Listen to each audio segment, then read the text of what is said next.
What's up, Big Dawg? This is Coach Roll from 5-Star Linemen Academy, and we're in the lab with another Big Dawg quick tip. Today's quick tip is on having a good start. We can have a good stance, but sometimes we don't have the best start. Why is that? Well, we don't always have the best start because sometimes we take too big of a step. And when we take too big of a step on our first step or our first two steps, that causes us to play without good leverage. And we know how important it is to play in the trenches with good leverage. But a lot of times our leverage is lost because of how long our step is.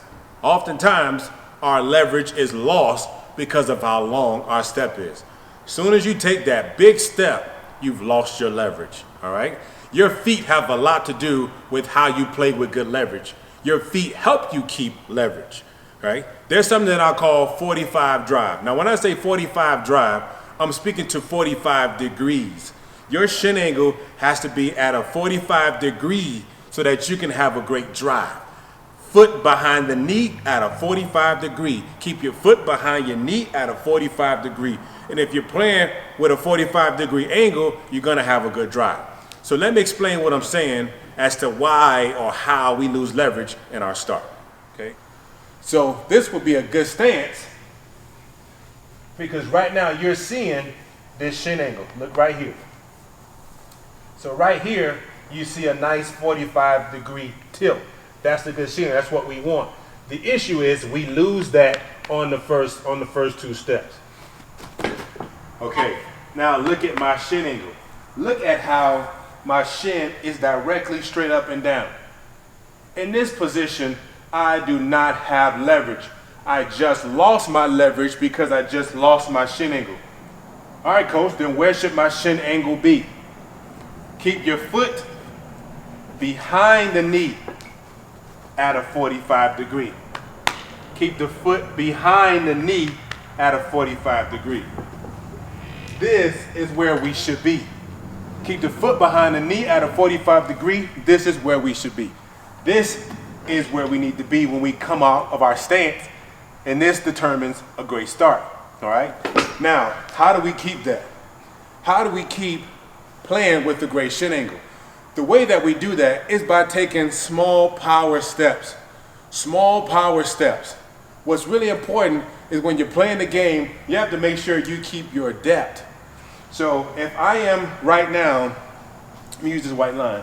If I am heel-toe ratio, or if I have my back foot on my instep, then in two steps, I need to keep that same depth. Let me say it again. If my back foot is on the instep, in two steps, I should have that same depth. Okay, that's really important. Because if I take too big of a step and I no longer have the same depth as I had when I first started, chances are, Big Dawg, you lost your leverage. You lost your leverage. So what is important is in my stance, I have great depth, okay? And I also have a great shin angle, but I gotta keep that. Here we go. Okay, so right here, you can see that my foot is still behind my knee. It was behind my knee in my stance, and it is behind my knee when I make contact. That's important. Your knee to toe ratio is vital to playing with good leverage at the line of scrimmage.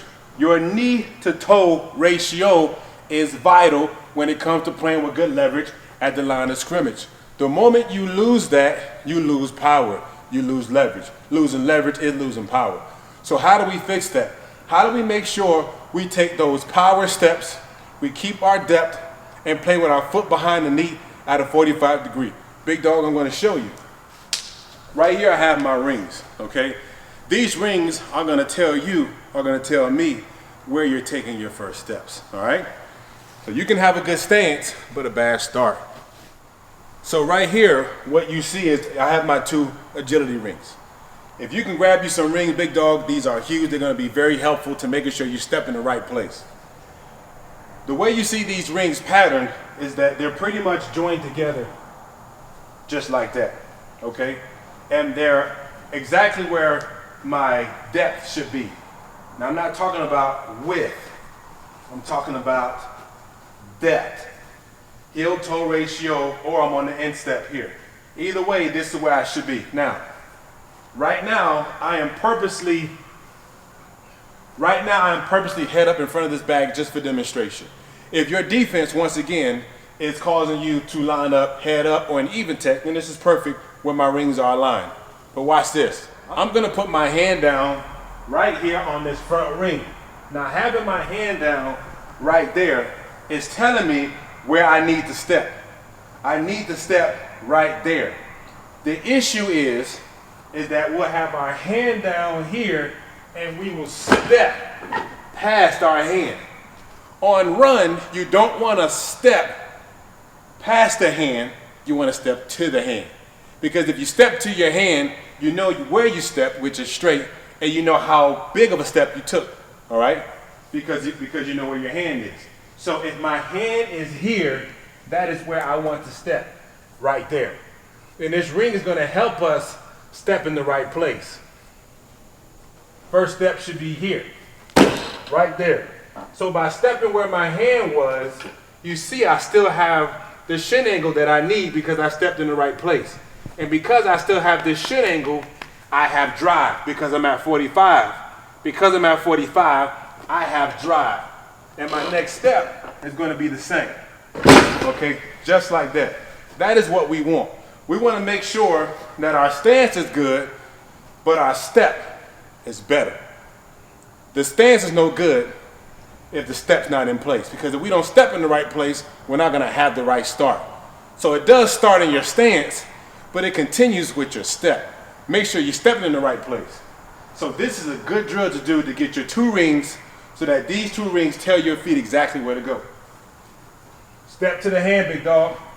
Step to the hand. Boom. Right there.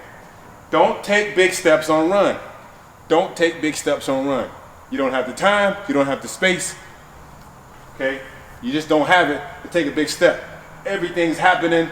Guys are coming down, full blocks are happening, double teams are happening.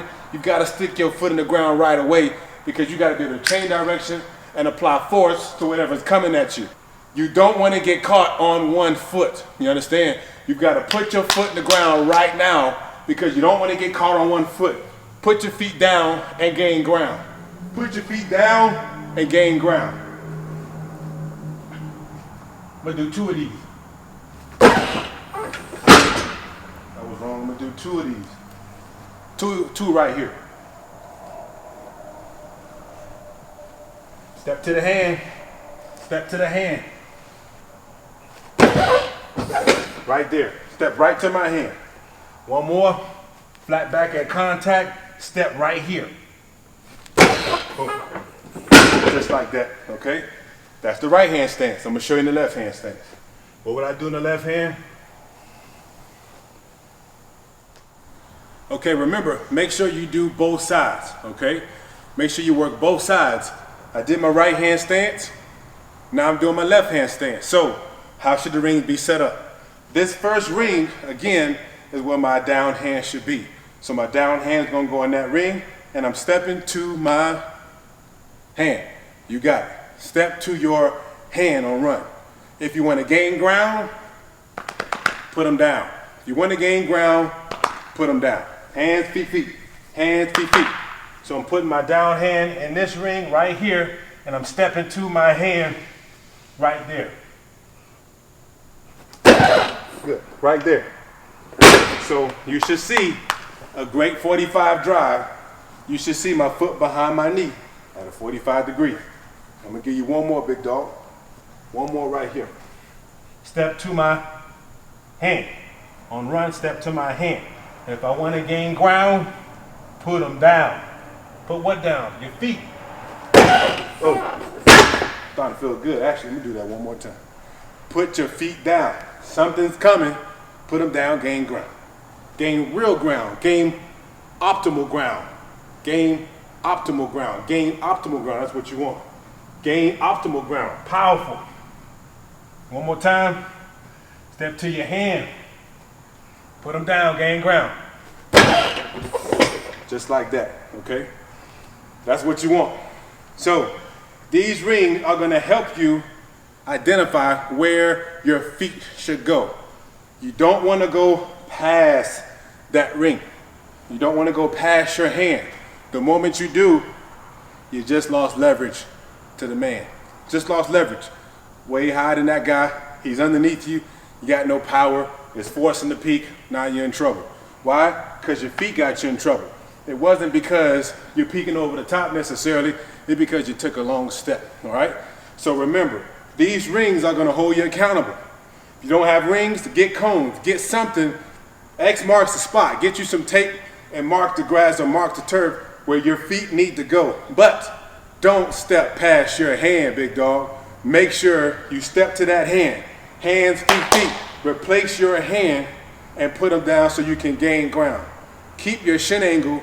Keep your 45 drive. 45 drive is where it's at. Big Dog, this is Coach Roll. And once again, we're in the lab with another Big Dog quick tip. And you know what time it is. It's time to get better. It's time to put your cleats in the dirt. And let's go to work.